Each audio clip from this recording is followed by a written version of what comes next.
Hello everyone, my name is Heather Finley, and today I'm going to do a both January and February wrap-up for you since I didn't do one in January and I didn't read very many books. So here we go. The first book I finished in January was Darkly Dreaming Dexter by Jeffrey Lindsay. This obviously is the book series that Dexter was based on, specifically kind of the first book was the base for the series, and then it kind of goes totally different.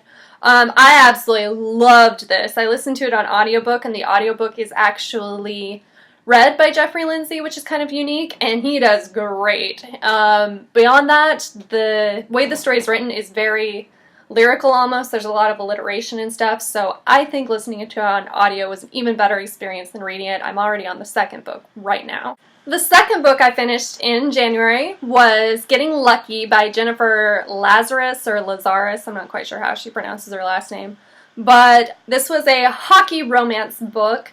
I honestly, a month later, remember nothing about it, so I think I maybe gave it like 3 stars, not something that stuck with me. I enjoy hockey romances, so I read a lot of them, so it was good for what it was, but nothing to, tell you have to run out and read. Not that kind of book. And the last book I finished was Passenger by Alexandria Bracken. Ireland and I actually read this for our Wild Book Pages book club. I think I gave it like 4 stars. We did a review that we're hopefully going to post over on the other page soon. But there was stuff I loved about this book. The time travel was pretty cool. I liked the World War II stuff. I liked the interracial relationship. But there was stuff that I hated about the book too. So not, to me, as good as her previous series, but still not horrible. I'll probably go ahead and read the rest of the book series since it is a duology.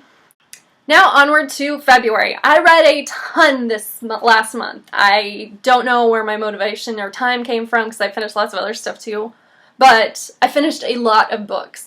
The first one was an audiobook. It was Space Chronicles Facing the Ultimate Frontier by Neil deGrasse Tyson. Obviously this was awesome. All his stuff is always awesome. The only thing that I can complain about is I did do it on audio and he didn't read it. I didn't particularly love the my cat's like checking me out now. Nope, she's gone. I didn't particularly love the person that read it, but still it was awesome. It's space. Who hates space stuff? It's fascinating. The next book I completed in February was Heart-Shaped Box by Joe Hill, which I thought was fitting for Valentine's Day. I absolutely love this book. This is one of those books where you read it and I'm like, why did I not read this sooner?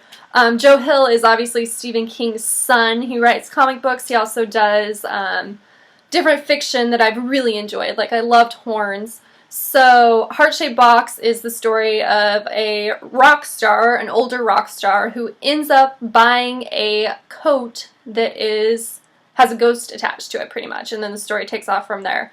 As a ghost story, this was very creepy. It was very good. I really liked the dynamic of the two main characters.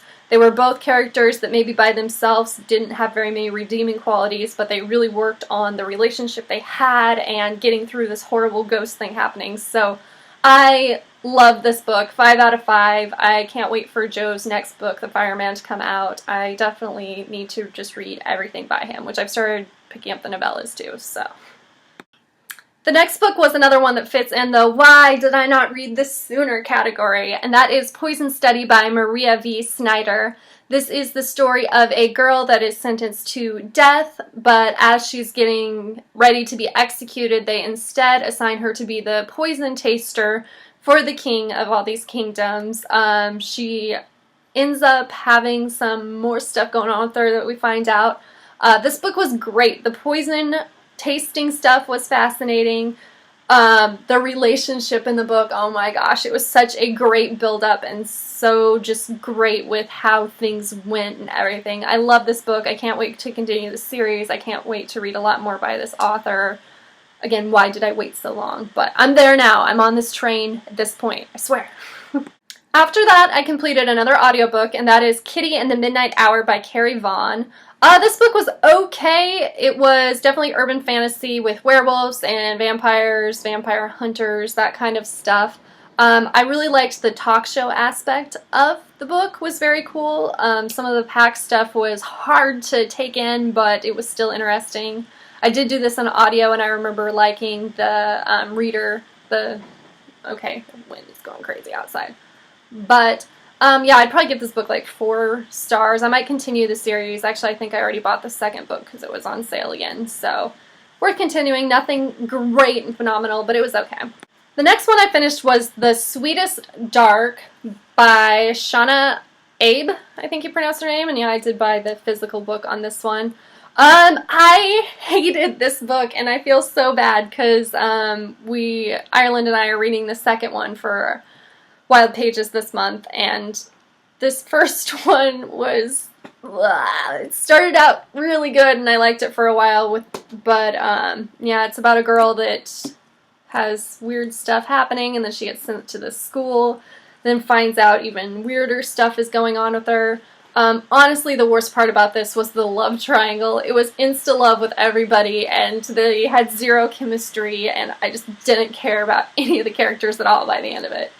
But I continued with the series. And then I finished The Sweetest Dark by Shauna Abe. Again, this was for Wild Pages Book Club with Ireland and I.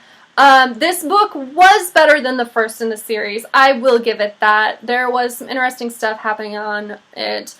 I won't go into the full of my thoughts because we're going to have that over on the other page. So if you're interested, once we post that, I will post a link down below so you can see what all Ireland and I thought about this book.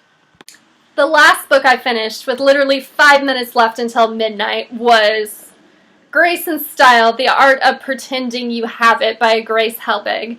I have been a huge Grace fan for years and years, since back her early videos in her apartment in New York. I love this girl. I ran into her one time outside of our hotel room in San Diego right before she was going to be on At Midnight. And she was so nice and sweet and took a picture with me, and she's just gorgeous and awesome in real life. Her first book was an absolute riot, and I just relate to her on so many levels. This one was really funny too. I didn't love the Sweatpants Diaries part of it, but besides that, very funny. I liked when she was talking about like makeup she used, because I'm like, oh, that's how I help my under eyes too. Yeah, this is, I think, my little favorite picture of her is this little flash dance kind of one.